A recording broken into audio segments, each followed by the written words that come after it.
రెండు తెలుగు రాష్ట్రాల్లో రాత్రి ఫుల్గా వర్షం పడింది కదా. మీ ఊర్లో కూడా వర్షం పడిందా?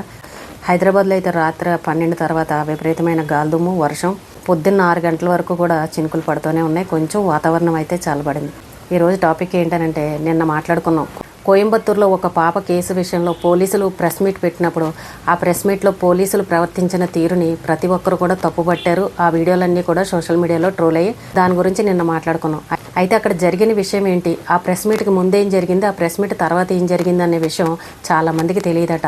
అయితే సోషల్ మీడియాలో ఏమని వార్తలు వచ్చాయనంటే, ఈ ముగ్గురు అధికారులు ప్రవర్తించిన తీరు నచ్చక సీఎం విజయ్ వీళ్ళ ముగ్గురిని కూడా సస్పెండ్ చేశాడన్న వార్తలు కూడా మనం విన్నాం. అయితే అదంతా అబద్ధం అని తెలిసింది. ఈ అధికారులని సీఎం ఎక్కడ కూడా సస్పెండ్ చేయలేదు. అసలు జరిగిన విషయం ఏంటి అని అంటే, ఈ ప్రెస్ మీట్ పెట్టే ముందర ఈ మీడియా వాళ్ళందరూ కెమెరాలు సెట్ చేసుకోవడం, అన్ని వాళ్ళంతా కూడా సెట్టింగ్ పెట్టుకోవడం, ఇవన్నీ చేసిన తర్వాత ఈ పోలీస్ అధికారుల దగ్గరికి వెళ్ళి, మేడం రెడీ అయింది, సార్ రెడీ అయింది, మీరు రండి అని వీళ్ళని పిలిస్తే అప్పుడు వీళ్ళు వచ్చి ఆ కేసు వివరాలన్నీ కూడా ఆ మీడియా వాళ్ళకి చెప్పడం జరుగుతుంది. కానీ ఈ మీడియా వాళ్ళు కెమెరాలు అవన్నీ సర్ది పెట్టుకోకుండానే, వాళ్ళ ముగ్గురు కలిసి ఇక్కడ మీడియా వాళ్ళు కెమెరాలు సర్దుకోకుండానే ముందుగానే వచ్చి అక్కడ కుర్చీల్లో కూర్చున్నారంట. అయితే వాళ్ళకి ఎన్నో కేసులు ఉంటాయి కదా, ఆ కేసుల విషయమో లేదంటే వాళ్ళ పర్సనల్ విషయాల్లో ఏదో మొత్తానికి ఏదో విషయం గురించి మాట్లాడుకుంటూ ఒకరినొకరు నవ్వుకున్నారు. అప్పటికి వీళ్ళు కెమెరాలు ఆన్ చేయలేదు కదా అని అనుకున్న ఉద్దేశంతో వాళ్ళు వేరే విషయాలు ఏవో మాట్లాడుకుని నవ్వుకున్నారు. అయితే ఈ మీడియా ఛానల్ వాళ్ళు ఏం చేశారంటే, వాళ్ళు నవ్వుకునే విధానాన్ని అంతా కూడా రికార్డ్ చేసేసి దాన్ని తీసుకొచ్చి సోషల్ మీడియాలో పెట్టేశారు. అక్కడ ఇంకా ప్రెస్ మీట్ స్టార్ట్ అవ్వలేదు, వాళ్ళు ఇంకా మాట్లాడడం మొదలు పెట్టలేదు.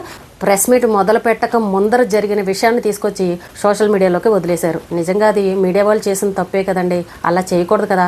వాళ్ళకి ముందుగానే అన్నీ రెడీ చేసుకున్న తర్వాత వాళ్ళని పిలిచి సార్ మాట్లాడినానంటే వాళ్ళు మాట్లాడతారు. మీడియా వాళ్ళకి మనం చెప్పాలి కదా అన్న ఉద్దేశంతో వాళ్ళు మామూలుగా వచ్చి కుర్చీలో కూర్చున్నారు, వీళ్ళేమో దాన్ని రికార్డ్ చేసేసి సోషల్ మీడియాలో పెట్టారు. ఎంత తప్పండి. ఇక్కడ పోలీసులు కూడా కొంచెం గమనించుకోవాలి. ఈ మీడియా వాళ్ళు ఎప్పుడు వచ్చి అన్నీ రెడీ అని చెప్పినప్పుడే వాళ్ళు వచ్చి సీరియస్గా వచ్చి ఆ కేసు వివరాలు మాట్లాడాలి. వార్తల్లో ఏమైనా వస్తుందని అంటే, ఆ ముగ్గురు అధికారులు కూడా చాలా మంచివాళ్ళంట. ఆ మేడం ఎవరైతే ఉన్నారో ఆవిడ కూడా చాలా బాగా వర్క్ చేస్తారంట. ఎన్నో కేసులు వాళ్ళు పట్టుకోవడం జరిగింది. అలాగే నిన్న ఆ పాప విషయంలో ఆ కేసులో ఉన్న నిందితులు ఇద్దరిని కూడా పట్టుకోవడం కూడా జరిగింది. 24 గంటల్లో ఆ కేసుని ఛేదించారంట. ఈ సోషల్ మీడియా, ఈ మీడియా మిత్రులు ఎవరైతే ఉన్నారో వీళ్ళు చేసిన పొరపాటు వల్ల సోషల్ మీడియా మొత్తం కూడా ఆ ముగ్గురు ఐపీఎస్ అధికారుల మీద ట్రోల్ చేయడం జరిగింది.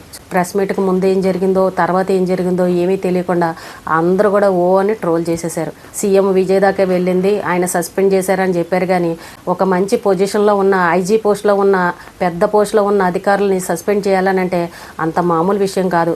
బాగా విచారణ జరిపి బాగా చేయకూడని తప్పులు ఏమన్నా పెద్ద తప్పులు చేస్తే వాళ్ళని సస్పెండ్ చేస్తారు. కానీ ఒక పక్కన ఆ కేసులో ఉన్న నిందితులను కష్టపడి 24 గంటల్లో పట్టుకున్న వాళ్ళని ఏదో సింపుల్గా ఇలా జోక్గా నవ్వుకున్నందుకు వాళ్ళని ఎందుకు సస్పెండ్ చేస్తారు చెప్పండి. కానీ ఇదంతా సోషల్ మీడియాలో అనవసరంగా ట్రోల్ చేశారనమాట.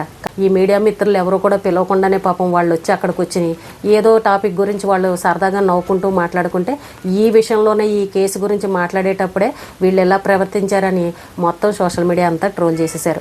అంతా విచారణ చేస్తే అప్పుడు తెలిసిందంట, అయ్యో ఇది ప్రెస్ మీట్కి ముందు మేము ఊరికే అక్కడ కూర్చొని మాట్లాడుకున్నాం, వీళ్ళు రికార్డ్ చేసి అంతా సోషల్ మీడియాలో పెట్టారని ఆ పోలీస్ అధికారులు చెప్పారంట. చూసారండి, ఒక్కొక్కసారి ఇలాంటి పొరపాట్లు కూడా జరుగుతాయి. ఆ పోలీస్ అధికారులు ముగ్గురు కూడా చాలా మంచివాళ్ళంట. ఆ మేడం కూడా చాలా బాగా వర్క్ చేస్తారంట. అంత మంచి పోలీస్ ఆఫీసర్లను తీసుకొచ్చి ఈ రకంగా ట్రోల్ చేసేసారు. ఒక్కొక్కసారి ఏంటో మంచి వాళ్ళకు కూడా టైం బాగోలేదు అనుకోండి, ఇలాంటివన్నీ జరుగుతూ ఉంటాయి అన్నమాట. టైం బాగోలేనప్పుడు మంచి వాళ్ళకు కూడా ఇలాంటి నిందలు భరించాలన్నమాట. ఈ రోజుకి ఇదేనండి. రేపు మళ్ళీ మరొక మంచి విషయంతో మళ్ళీ కలుద్దాం.